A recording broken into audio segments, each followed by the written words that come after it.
नमस्कार, आप देख रहे हैं न्यूज इंडिया। मैं हूं आपके साथ शिवानी पांडे। उत्तर प्रदेश के मुख्यमंत्री योगी आदित्यनाथ ने टीम 11 के साथ बैठक की। प्रदेश में कोरोना महामारी की ताजा स्थिति के आंकलन के साथ ही अलग अलग जिलों में कोरोना से निपटने के प्रयासों की मुख्यमंत्री ने समीक्षा की। ज्यादा जानकारी दे रहे हैं हमारे संवाददाता मनीष मिश्रा। सीएम योगी आदित्यनाथ अपनी टीम 11 के साथ लोक भवन में बैठक कर रहे हैं। बैठक में आज कई महत्वपूर्ण विषयों पर चर्चा हो रही है, जिसमें रेड और ऑरेंज जोन में स्टेशनरी के अलावा आपकी पुस्तकों की जो किताबों की दुकान है उसको भी खोलने पे बातचीत हो रही है। साथ ही जो श्रमिक आ रहे हैं, आज बेंगलोर से पहुंचे, कल फिर राजस्थान से भी आने वाले श्रमिक हैं, तो करीब करीब हजारों की संख्या में श्रमिक रोज आ रहे हैं। ट्रेनों के द्वारा श्रमिक आ रहे हैं और साथ ही उनको यहाँ से टेस्ट करके उनके जनपदों तक पहुँचाने और उनको क्वारंटीन करने पर भी चर्चा हो रही है। तो चूँकि और जो कोरोना संक्रमण की स्थिति है, 67 जिलों में कोरोना संक्रमण का प्रसार हो चुका है। अब आज जो रिपोर्ट आएगी उससे पता चलेगा कि कोरोना की स्थिति क्या है। तो कुल मिला के सीएम योगी आदित्यनाथ की जो टीम 11 है उसके साथ बैठक जारी है। इस बैठक में कई महत्वपूर्ण विषयों पर चर्चा हो रही है, जिसमें सबसे महत्वपूर्ण है जो प्रवासी श्रमिक मजदूर आ रहे हैं उत्तर प्रदेश, उनको टेस्ट करके उनके जनपदों में भेजना और साथ ही उन्हें क्वारंटाइन करना, इसलिए कि कहीं कोई संक्रमण न हो। इसकी बड़ी चिंता उत्तर प्रदेश के मुख्यमंत्री योगी आदित्यनाथ को भी है और सरकार भी उसके प्रति काफ़ी गंभीर दिख रही है। कैमरा पर्सन गौरव वर्मा के साथ मनीष मिश्रा, न्यूज इंडिया, लखनऊ। उत्तर प्रदेश के मुख्यमंत्री योगी आदित्यनाथ को उनके सरकारी आवास पर प्रदेश के उप मुख्यमंत्री केशव प्रसाद मौर्य ने लोक निर्माण विभाग उत्तर प्रदेश की ओर से मुख्यमंत्री का पीड़ित सहायता कोष कोविड केयर फंड हेतु 5 करोड़ रुपए का चेक भेंट किया। किसानों की चिंता करते हुए यूपी सरकार ने गेहूं खरीद में ढिलाई करने पर कार्रवाई की है। प्रमुख सचिव सहकारिता MVS राम रेड्डी ने यूपी कोऑपरेटिव फेडरेशन लिमिटेड के 3 अधिकारियों को निलंबित कर दिया। उप महाप्रबंधक क्षेत्रीय प्रबंधन मिर्जापुर मंडल के अजय कुमार यादव, उप महाप्रबंधक क्षेत्रीय प्रबंधक सहारनपुर मंडल देवेंद्र कुमार और ललितपुर की जिला प्रबंधक मीनाक्षी यादव पर कार्रवाई करने हेतु निलंबित किया गया है। समीक्षा के दौरान गेहूं खरीद में 3 अधिकारियों की लापरवाही मिलने पर कार्रवाई हुई है। प्रमुख सचिव सहकारिता MVS राम रेड्डी ने कहा कि गेहूं खरीद में लापरवाही करने वालों को आगे भी नहीं बख्शा जाएगा। लॉकडाउन 3 के भी अब खत्म होने में ज्यादा दिन नहीं है। यूपी के क्वारंटीन सेंटर्स में कोरोना मरीजों या संदिग्धों की तादाद लगातार बढ़ती जा रही है, जिनकी पहचान सुनिश्चित करना स्वास्थ्य विभाग के लिए टेढ़ी खीर इसलिए साबित हो रहा है क्योंकि आइडेंटिटी दर्ज ही नहीं हो रही है। अब शासन ने संक्रमितों और संदिग्ध संक्रमितों के लिए यूपी के सभी जिलों में नया ट्रैकिंग सिस्टम शुरू किया है। उत्तर प्रदेश में कोरोना संक्रमितों का आंकड़ा लगातार बढ़ता जा रहा है और बड़ी तादाद में कोरोना संदिग्ध और संक्रमित मरीजों की संख्या प्रशासन के लिए सिरदर्द साबित हो रही है, जिसके बाद शासन ने नया ट्रैकिंग सिस्टम इजाद किया है, जिसके आधार पर सभी मरीजों, संदिग्ध रोगियों और क्वारंटीन सेंटर में रहने वालों की बाकायदा एक ID बनाई जाएगी और इसी ID के आधार पर लैब में टेस्ट के लिए भेजे जाएंगे सैंपल। लेकिन सबसे बड़ा सवाल यही है कि प्रशासन को 2 लॉकडाउन खत्म होने के बाद इस ID सिस्टम की आखिर याद क्यों आई। हालांकि लखनऊ के DM अभिषेक प्रकाश का कहना है कि जितने भी मरीज हैं वो लगातार अपना नाम पता दर्ज नहीं करा रहे थे, जिसके बाद जब लैब में सैंपल जाते हैं तो सैंपल के बदलने का खतरा भी लगातार मंडरा रहा था, जिसकी रिपोर्ट शासन को भेजी गई थी और सभी जिलों के DM और CMO को शासन ने निर्देश जारी किए हैं कि प्रत्येक रोगी और संदिग्ध लोगों के सैंपल बिना ID के ना भेजे जाएं, जिसके बाद जांच के बाद इन रोगियों और संदिग्ध व्यक्तियों का पूरा रिकॉर्ड शासन के पास सुरक्षित रहे, जिसके लॉकडाउन खत्म होने के बाद इन सभी मरीजों और संदिग्ध रोगियों की पहचान भी सुनिश्चित हो सके। कैमरामैन राज बिष्ट के साथ मनीष श्रीवास्तव, न्यूज़ इंडिया, लखनऊ। लखनऊ के कैसरबाग इलाके में 6 नए कोरोना पॉजिटिव मरीज मिलने के बाद कैसरबाग इलाके को पूरी तरह से सील कर दिया गया है। कैसरबाग इलाके में मिले 6 मरीजों में से 5 एक ही परिवार के हैं। कैसरबाग के मछली मोहाल इलाके में बुधवार को 6 नए मरीज मिले। इसके बाद पुलिस ने शाम को पूरे कैसरबाग इलाके को सील कर दिया। लाट चौराहे से किसी भी तरह का आवागमन पर रोक लगा दी गई है। वहीं बस अड्डे से अमीनाबाद जाने वाले रोड समेत पूरे इलाके को हर तरफ से घेर लिया गया। कैसरबाग के मछली मोहाल इलाके में मिले 6 मरीजों में से 5 एक ही परिवार के हैं। इस परिवार की एक महिला सुल्तानपुर में भर्ती है, जबकि उसकी बेटी मंगलवार को कोरोना पॉजिटिव पाई गई थी। बुधवार को इनका पड़ोसी भी कोरोना की चपेट में आ गया, जिसके बाद राजधानी में मरीजों की संख्या 253 हो गए, जिसमें 170 यहाँ के मूल निवासी हैं। कुल मरीजों में कानपुर निवासी महिला भी है। कैसरबाग में कोरोना ने रफ्तार पकड़ ली है। 3 अप्रैल को यहाँ पर 3 मरीज मिले थे। इसके बाद 5 अप्रैल को कैसरबाग में 4 मरीजों के साथ इनसे सटे मछली मोहाल में 13 साल की बच्ची कोरोना पॉजिटिव मिली थी। इसकी मां बाराबंकी की रहने वाली है और सुल्तानपुर में भर्ती है। बाराबंकी सीएमओ की सूचना पर बच्ची और उसके परिवार के लोगों के सैंपल लिए गए थे। अब इस परिवार के 5 लोग और कोरोना पॉजिटिव पाए गए। कोरोना का कहर राजधानी लखनऊ में रुकने का नाम नहीं ले रहा है। राजधानी लखनऊ के कैसरबाग इलाके में 6 लोग कोरोना पॉजिटिव पाए गए, जिसके बाद पूरा कैसरबाग इलाका सील कर दिया गया है। फिलहाल उस इलाके में कोई आ जा नहीं सकता। जिस इलाके में ये सीलिंग हुई है, उस इलाके में एक ही परिवार के 5 लोग कोरोना पॉजिटिव पाए गए हैं। फिलहाल पुलिस और भी लोगों की जांच कर रही है। कैमरामैन गौरव के साथ नीरज मिश्रा, न्यूज़ इंडिया, लखनऊ। राजधानी में भर्ती कानपुर की महिला कोरोना पॉजिटिव निकली, जिसके बाद उसकी मदद करने वाले पारा थाने के 14 पुलिस कर्मियों को क्वारंटीन कर दिया गया है। इसमें 2 दरोगा, 8 महिला सिपाही, 1 हेड कांस्टेबल भी शामिल है। बताया जा रहा है कि बुद्धेश्वर चौराहे के पास मिली महिला को पुलिस ने मदद करते हुए रानी लक्ष्मीबाई अस्पताल पहुंचाया था। पारा थाना के 14 पुलिसकर्मियों को क्वारंटाइन किया गया है। इसका कारण है इन पुलिसकर्मियों ने एक महिला की मदद की जो कि कोरोना पॉजिटिव थी। 1 मई को चौराहे पर तैनात पुलिसकर्मियों को सूचना मिली कि महिला से कुछ युवक छेड़खानी कर रहे हैं, जिसके बाद मौके पर पहुंची पुलिस ने महिला को नारी निकेतन भेजने का निर्णय लिया। हालांकि पहले उसकी जाँच कराई गई। दूसरे दिन महिला को आशा ज्योति केंद्र भेजा गया, जिसके बाद रानी लक्ष्मीबाई अस्पताल में उसकी जाँच की गई। बुधवार को जब महिला की रिपोर्ट आई तो वो कोरोना पॉजिटिव थी, तो पुलिसकर्मियों में हड़कंप मच गया। महिला के संपर्क में आए 14 पुलिसकर्मियों को क्वारंटीन सेंटर भेज दिया गया है। इसके अलावा आशा ज्योति केंद्र और अस्पताल के स्टाफ के लोगों को भी क्वारंटीन किया गया है। राजधानी लखनऊ के पारा थाने के 14 पुलिसकर्मी इन दिनों क्वारंटीन हैं। उसका कारण है कि इन पुलिसकर्मियों ने एक महिला की मदद की थी जो कि कोरोना पॉजिटिव पाई गई थी। एक महिला जो कि चौराहे पर थी, जब पुलिस को सूचना मिली कि उस महिला को कुछ लोग परेशान कर रहे हैं, जिसके बाद पुलिसकर्मी उस महिला के पास पहुंचे और उन्होंने उस महिला को हॉस्पिटल पहुंचाया। लेकिन जब महिला की जांच रिपोर्ट आई तो महिला कोरोना पॉजिटिव निकली, जिसके बाद अस्पताल प्रशासन के कई लोगों के साथ 14 पुलिसकर्मियों को भी क्वारंटीन कर दिया गया है।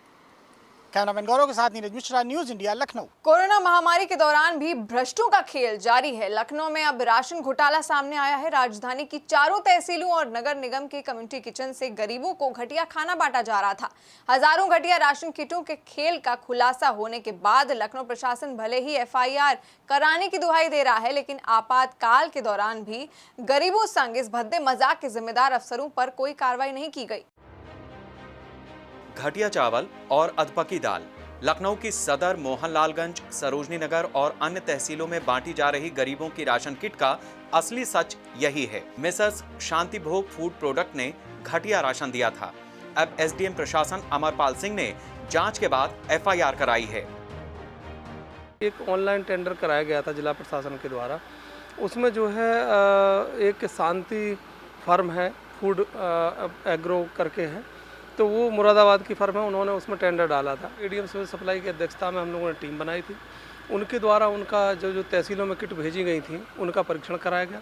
परीक्षण के दौरान ये पता चला कि जो दाल है वो मतलब उच्च क्वालिटी की नहीं है, प्लस जो आटा है उसमें भी उतनी गुणवत्ता का नहीं है। फिर सभी SDMs की और जो है ADM सिविल सप्लाई की जब रिपोर्ट आई और प्राप्त हुई तो उसी के आधार पर जो है तत्काल उसको फर्म को ब्लैकलिस्टेड किया गया। FIR कराई गई है फर्म के विरुद्ध। घटिया राशन के तौर पर दी गई 5000 किटों में अरहर, उड़द, मूंग, मसूर दाल, सरसों तेल, नमक, धनिया, हल्दी, लाल मिर्च और आलू शामिल थे। हालांकि फर्म को अभी भुगतान नहीं किया गया है। अभी तो उनका 5 तारीख को जब उनके द्वारा सप्लाई की गई तो 6 को FIR हो गई, तो अभी तो उसका कोई सत्यापन ही नहीं हुआ, भुगतान का तो कोई प्रश्न नहीं उठा। फर्म द्वारा नगर निगम के कम्युनिटी किचन में खाना दिए जाने को नगर आयुक्त डॉक्टर इंद्रमणि त्रिपाठी ने नकार दिया है। नहीं, राशन किट जो है अभी तक कम्युनिटी किचन अन्नदा से हम लोगों का संचालित हो रहा था, और अन्नदा के बाद 3 तारीख के बाद कम्युनिटी किचन को चूँकि लॉकडाउन के समय बढ़ा दिया गया, तो नगर निगम ने जिला प्रशासन से दैवीय आपदा मद से 25 लाख रुपए की धनराशि प्राप्त की है, और उससे हम लोग अपना संचालित कर रहे हैं। उसका प्रोक्योरमेंट की कमेटी बनी हुई है, अलग से प्रोक्योरमेंट होता है, उसकी सारी चीज़ें देखी जाती हैं और समय समय पे सीनियर ऑफिसर द्वारा हमारे कम्युनिटी किचन का निरीक्षण किया जाता है। वहाँ के जो सामान रखे हैं उसका निरीक्षण किया जाता है। सामग्री जो किट है, राशन किट है, वो उससे नगर निगम में वो किट प्राप्त नहीं हुई थी, तहसीलों में प्राप्त हुई थी और अधोमानक होने के कारण उस पर कार्रवाई की। इस तरह की फर्मों ने प्रदेश के तमाम जिलों में घटिया राशन आपूर्ति किया है या नहीं, सरकार को तत्काल इस पर जांच करानी चाहिए।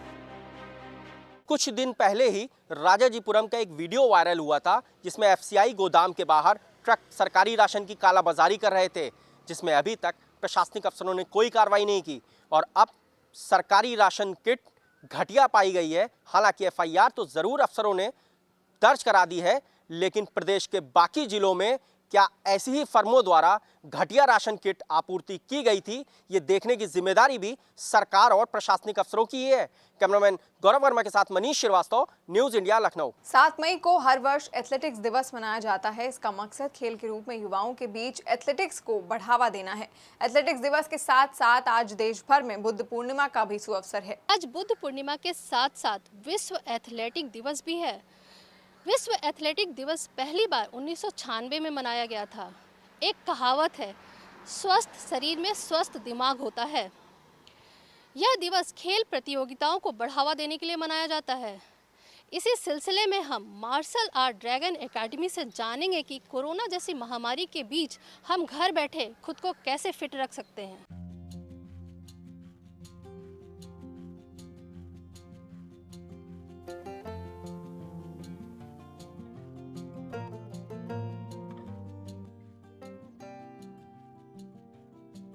आज विश्व एथलेटिक्स दिवस है। दौड़ती भागती जिंदगी में हम खुद पर ध्यान देना भूल गए हैं। हमारी दिनचर्या अब ऐसी हो गई है कि अब लोग कम उम्र में ही कई तरह की बीमारियों की चपेट में आने लगे हैं। एक तरफ जहां देश में आज कोरोना पैर पसार चुका है, वहीं अब लोगों को अपने स्वास्थ्य का भी ख्याल आया है। स्वस्थ रहने के लिए व्यायाम करना तो जरूरी है ही, पर इसका सबसे आसान तरीका है खेल।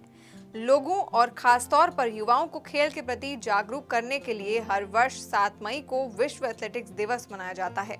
आज एथलेटिक्स दिवस के साथ साथ देश भर में बुद्ध पूर्णिमा भी मनाई जा रही है, जिसके चलते dragon academy of martial art में भी दीप प्रज्वलित कर भगवान बुद्ध की वंदना की गई। कई वर्ष पहले भगवान बुद्ध द्वारा ही बौद्ध धर्म की स्थापना की गई थी।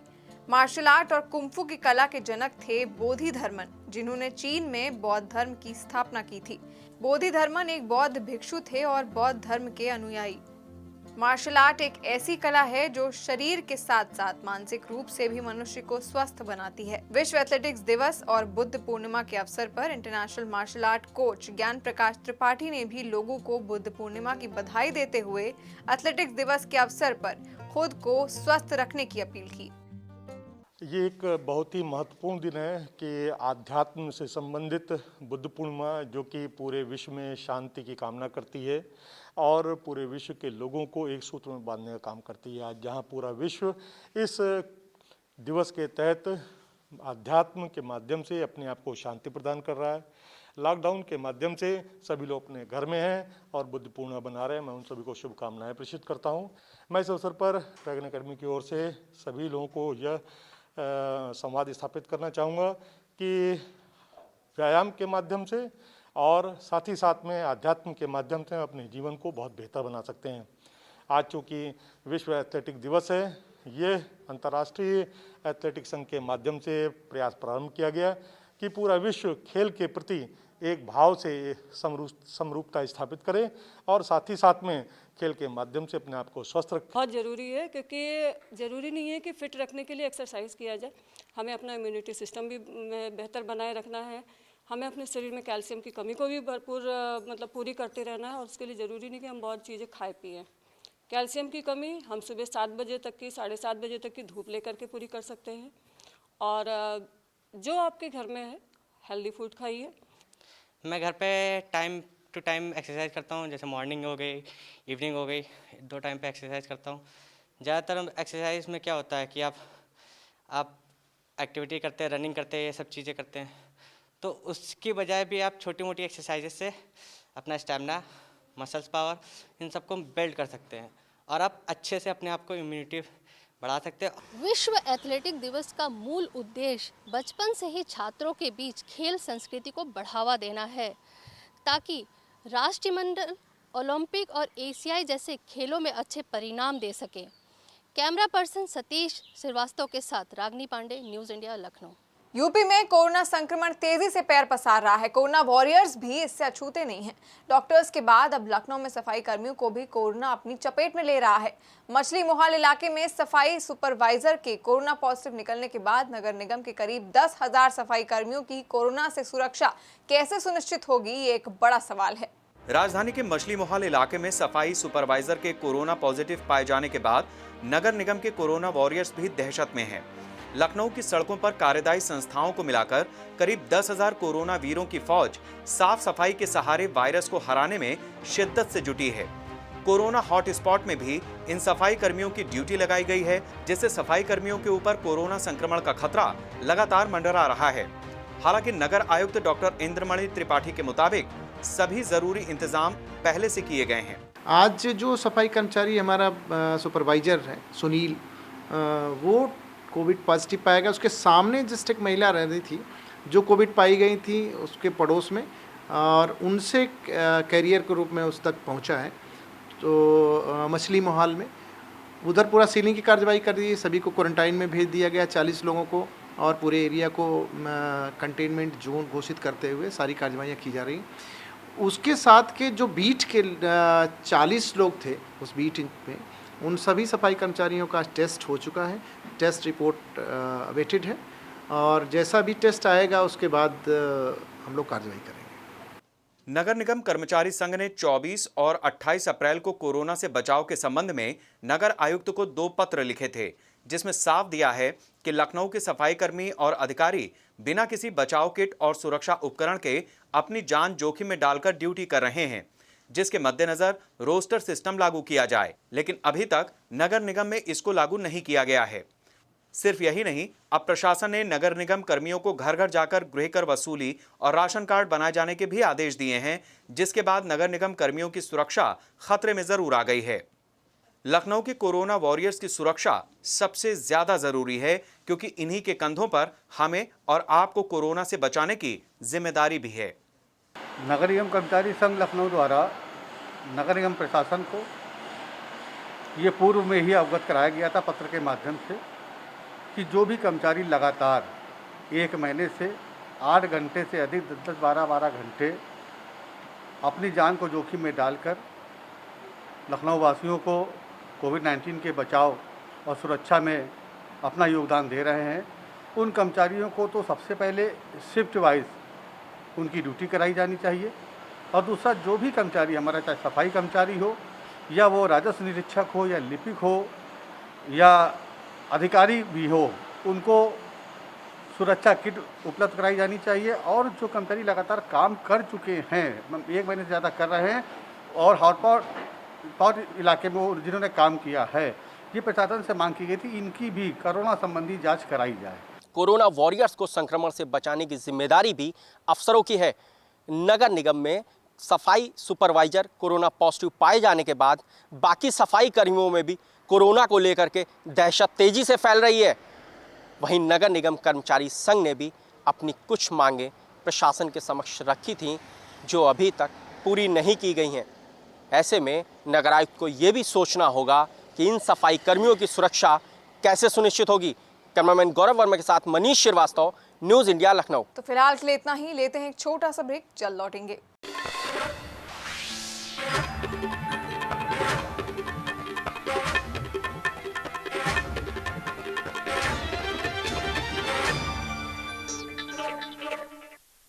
ब्रेक के बाद एक बार फिर से आपका स्वागत है। कोरोना महामारी के चलते पूरे देश के सभी राज्यों में इन दिनों लॉकडाउन किया गया है, जिसके चलते लोगों का जीवन यापन कर पाना मुश्किल हो रहा है। इस स्थिति से निपटने के लिए भारत सरकार की महात्मा गांधी रोजगार योजना के तहत गांव में ही दिहाड़ी मजदूरों को जॉब कार्ड बनाकर उन सभी को गाँव में ही रोजगार दिया जा रहा है, जिससे कामगारों को कोरोना से बचाया जा सके और भरण पोषण के लिए काम भी दिया जा सके। इसी पहल पर प्रतापगढ़ के गौर ब्लॉक के नारायणपुर गाँव में मनरेगा के मजदूरों को काम करने के लिए ग्राम विकास अधिकारी संजय पांडे ने पहल की है। इस वजह से लोगों को कोरोना से बचाव और गांव के मनरेगा मजदूरों को काम के प्रति जागरूकता कर काम भी दिया जा रहा है। तरीका प्रतापगढ़ के गौरव ब्लॉक के नारायणपुर खुर्द के सेक्रेटरी साहब ने निकाला है प्रधान जी के सहयोग से। आप मेरे पीछे देख सकते हैं, यहाँ पे बैनर बना हुआ है। उत्साहित करने के लिए मुझे लगता है कि पूरे प्रदेश में ये नई पहल है कि इस प्रकार से बैनर पोस्टर लगा के लोगों को बताया जा रहा है कि कहां से कैसे और किसके माध्यम से कौन कौन लोग इसमें हैं, किसके माध्यम से मजदूरों को यहाँ पे काम मिल रहा है। सबसे बड़ी बात यह है कि आज शायद सुबह ही यहाँ पे काम शुरू, हमारी न्यूज़ इंडिया की टीम आई है और यहाँ देख रही है कि एक अजीब चीज, नई चीज दिखाई पड़ी है जिससे लोग लालायित भी काम करने के लिए। यहाँ पे 40 से 45 मजदूर मनरेगा मजदूर हैं और वो काम कर रहे हैं। एक नई पहल है। लॉकडाउन में ढील के बाद शाहजहांपुर में ताबड़तोड़ अपराध बढ़ रहे हैं। शाहजहांपुर की पुवाया कोतवाली अंतर्गत ग्राम लखनापुर में गांव के ही दो पक्षों में आपसी विवाद चल रहा था। एक रात विवाद इतना बढ़ गया कि दोनों पक्षों में जबरदस्त फायरिंग हुई।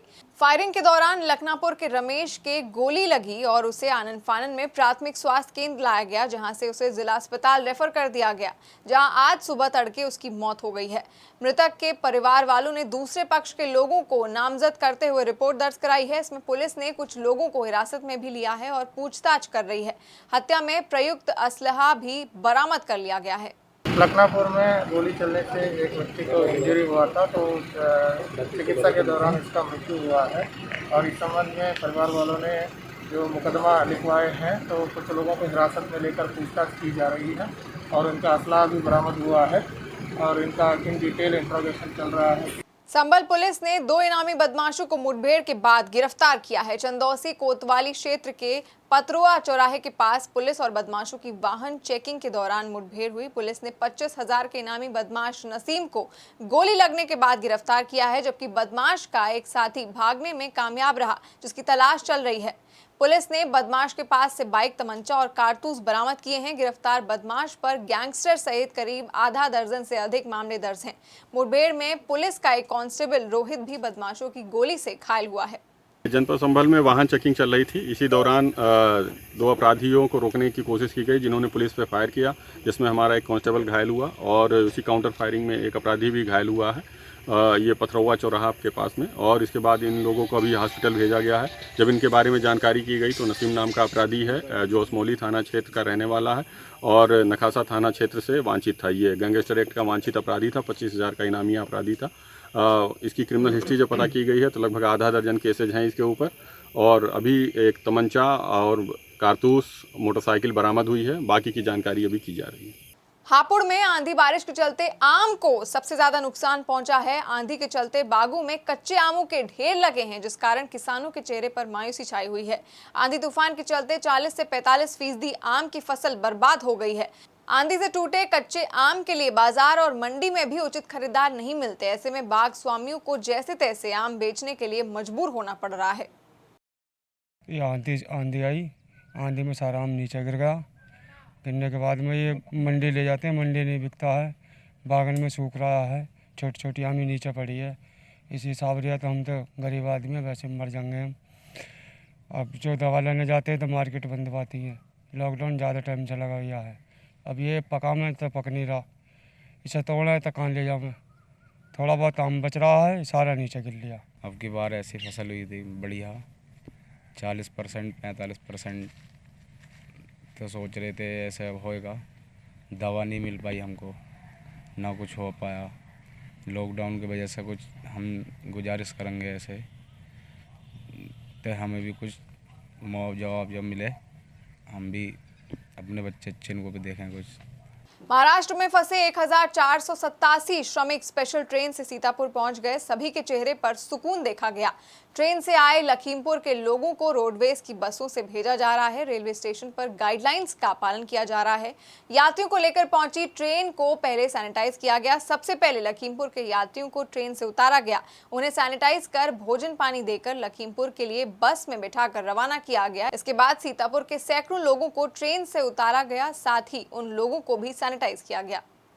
जो प्रोटोकॉल है उसके अनुसार बसों में बैठा करके लखीमपुर खीरी विदा किया जा रहा है। इसके पश्चात हमारे सीतापुर के यात्री पैसेंजर जो ट्रेनों की बोगियों में बैठे हुए हैं वो उतरेंगे और फिर उन्हें जो है तहसीलों में, उनके संबंधित तहसीलों में भेजा जाएगा, जहाँ पर वो उनका एक हेल्थ चेकअप होगा और अगर क्वारंटाइन कराने की आवश्यकता होगी तो क्वारंटाइन कराया जाएगा और नहीं तो फिर उनको घरों पे भेजा जाएगा समझा बुझा करके क्या उनको फॉलो करना है और वहाँ पे घरों पर जो है ये होम क्वारंटाइन रहेंगे। हरदोई जिले को लॉकडाउन के चलते ऑरेंज जोन घोषित किया गया है। जनता को जरूरत का सामान जैसे कि राशन, दवाएं, सब्जी, फल, दूध आदि की दुकानों के खुलने का समय सुबह 8 बजे से 2 बजे तक रखा गया है। इस दौरान दुकानों पर काफी भीड़ लग रही है और सोशल डिस्टेंसिंग का पालन नहीं होता दिख रहा है। दूसरी तरफ शराब की दुकानों के खुलने का समय 10 से 7 तक किया गया है, जिसका प्रबल विरोध भी हो रहा है। जनता की मांग है कि आवश्यक वस्तुओं की दुकानों को शाम के समय भी खोला जाए। इसके साथ ही स्टेशनरी और इलेक्ट्रॉनिक की दुकानें भी खोलने की मांग हो रही है। लॉकडाउन की वजह से दुकानें वगैरह नहीं खुल पाई, बच्चों की काफ़ी किताबें ये सब बहुत ज़्यादा आवश्यकता की चीज़ें हैं। बच्चे क्योंकि घर खाली बैठे हैं, नेट से पढ़ भी रहे हैं, लेकिन वो सब नहीं हो पा रहा है व्यवहारिक तौर पर। तो बच्चों की किताबें की दुकानें रेगुलर खोली जाएँ, फुल डे खोली जाए, उनकी आवश्यक ज़रूरतें पूरी की जाएँ। दूसरे रोज़मर्रा की आवश्यकताओं की ज़रूरत की दुकानें, उन्हें भी शाम तक का टाइम दिया जाए, भले दोपहर में बंद करके शाम को 2 घंटे एक्स्ट्रा कर दिया जाए, तो सुबह को जो भीड़ होती है वो कम हो जाएगी। आदमी आसानी से सोशल डिस्टेंसिंग का पालन करते हुए आसानी से दुकान पे जाएगा, अपना सौदा लाएगा। प्रशासन द्वारा दारू की दुकानें सुबह 10 बजे से शाम 7 बजे तक खोलने का आदेश दिया गया है। वहाँ भी सोशल डिस्टेंसिंग का पालन किसी भी तरीके से नहीं हो रहा है, जबकि राशन की दुकानों को 8 से 2 बजे तक खोला जा रहा है। बहुत से सिंगल पर्सन जो नौकरी पेशा है ऑफिसों को चले जाते हैं, वापस आते हैं, तब तक दुकानें बंद हो जाती हैं। उनको जो है अपनी ज़रूरत की चीज़ें नहीं मिल पाती हैं, इसलिए जो है राशन की दुकानों या अन्य आवश्यक चीज़ों की दुकानों को शाम को भी खोलने का आदेश दिया जाए। मथुरा में सपा एमएलसी उदयवीर सिंह ने केंद्र और प्रदेश सरकार द्वारा आगरा मॉडल की जमकर आलोचना करते हुए कहा कि ये सरकार पूरी तरह से फेल हो गई है। उन्होंने कहा कि कोरोना जैसी महामारी को रोकने में स्वास्थ्य विभाग पूरी तरह से विफल हुआ है। सपा नेता उदयवीर सिंह ने कहा कि प्रदेश सरकार द्वारा बनाए गए क्वारंटीन सेंटर पूरी तरह से फेल हो गए हैं। लोगों का समुचित उपचार नहीं किया जा रहा है। स्वास्थ्य विभाग की सारी व्यवस्था पूरी तरह फेल हो गई है। जनता परेशान है। आगरा मॉडल जिसकी चर्चा प्रधानमंत्री जी से लेकर मुख्यमंत्री जी ने की, ये मॉडल फेल ही नहीं हो गया, बड़ा शर्मनाक स्थिति पैदा कर दी है इसने। जो सवाल पहले उठाए गए न उनका जवाब मिला, न उनकी कोई व्यवस्था हुई। अमानवीय तरीके से लोगों को क्वारंटाइन सेंटर्स में डील किया गया, समय से उनकी रिपोर्ट नहीं मिली, सारे लोग परेशान हैं। और कल इस तरह की घटनाएं हुई हैं कि एक पुलिस की सिपाही विनीता की मृत्यु हो गई और अस्पताल से उसको जांच रिपोर्ट आने से पहले डिस्चार्ज कर दिया। उसकी बेटी का अभी भी टेस्ट नहीं हुआ। 6 घंटे तक उस पुलिस की महिला सिपाही की डेड बॉडी गाड़ी में रखी रही, लेकिन कोई अटेंड करने वाला नहीं गया। अब जब पुलिस की कर्मचारियों का ये हाल है, दूसरों का क्या करेंगे। इसी तरह एक साक्षी खंडेलवाल, पत्नी इंद्र खंडेलवाल, वो कैंसर पेशेंट थी, अस्पताल में भर्ती रहीं, उनके इलाज में तमाम अनियमितताएं हुई। उसके बाद उनके पैर को चूहा खा गया, उसकी पट्टी भी नहीं की गई, उनको डिस्चार्ज कर दिया गया। एक और व्यक्ति विवेक कुमार की डेड बॉडी 4 दिन तक प्रशासन अपने पास रखे रहा और अंत में उनका अंतिम संस्कार बगैर परिजनों को विश्वास में लेके कर दिया। तो ये शर्मनाक मॉडल है। स्वास्थ्य की सारी व्यवस्थाएं फेल हो गई हैं। सरकार को शर्म करना चाहिए और इस पर गंभीर कार्रवाई करनी चाहिए। यूपी के संभल के थाना गुन्नौर में दिल दहलाने वाली तस्वीर सामने आई है, जब खेत में 2 पक्षों में जमकर मारपीट हुई। इस मामले में पुलिस ने 20 लोगों के खिलाफ एक एफआईआर दर्ज की है और 5 लोगों को गिरफ्तार किया है। फिलहाल मारपीट का पूरा वीडियो वायरल होने से इलाके में हड़कंप मचा हुआ है। शहर के एक निजी हॉस्पिटल में चेकअप कराने आई गर्भवती महिला गीता की कोरोना रिपोर्ट पॉजिटिव आने के बाद जिला प्रशासन में खासा हड़कंप मच गया था। वहीं प्रशासन ने निजी हॉस्पिटल को सीज भी कर दिया है और साथ ही महिला के ससुराल महोली में लॉकडाउन का पालन को लेकर सख्ती भी बढ़ा दी गई थी। जब शहर के डॉक्टर बीडी कपूर हॉस्पिटल में इलाज कराने आई गर्भवती महिला को कोरोना संक्रमित पाया गया था, तो महिला को लखनऊ के लिए रेफर कर दिया गया था। वहीं आज गर्भवती महिला गीता की रिपोर्ट नेगेटिव आई है, जिससे शहर को राहत की सांस मिली है। नर्सिंग होम द्वारा कराई गई प्राइवेट लैब की जांच पर अधिकारियों को पहले ही संदेह था। आनन फानन में अधिकारियों ने पहुंचकर नर्सिंग होम और पूरे एरिया को सील भी करा दिया था। वहीं महिला के परिवार वालों की जांच नेगेटिव आई है। अब सीतापुर में मात्र एक पॉजिटिव केस बचा हुआ है। तो देश और दुनिया की ऐसी तमाम खबरों के लिए आप देखते रहिए न्यूज़ इंडिया। नमस्कार।